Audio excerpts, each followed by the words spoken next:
الحمدلله تورخم ګیر دا تورخم کمیسارۍ ده او ټول پاکستاني پوځیان تښتېدلي. د تورخم د جګړې تازه جزئیات د پاکستاني ځواکونو تېښته او د طالبانو غبرګون وایي پنجابیان د افغانانو سره د جګړې توان نه لري.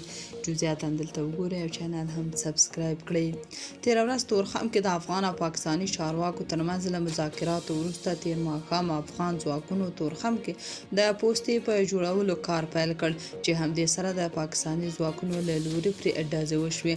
په غبرګون کې افغان ځواکونو په عاجله توګه په سپکو او درنو وسلو مثل ځواب ورکړ. سرچینه وایي چې د افغان ځواکونو لخوا د سختو بریدونو په پایله کې پاکستاني ځواکونه له تورخم دروازې څخه وتښتېدل او دروازه افغان ځواکونو ته پرېښوده چې تر سهاره ډزې روانې وې.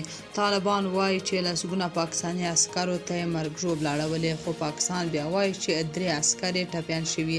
طالب سرچینو ویلي چې تورخم ته تازه دمې ځواکونه د ثقیله وسلو سره رسېدلي او بیا هم د جګړې امکان شتون لري. سرچینې وایي چې پاکستاني لوري له طالبانو غوښتي چې پوسته جوړه نه کړي، خو خپله بیا پوسته جوړوي او طالبانو ته وایي چې تاسو به پکې کار نه لري.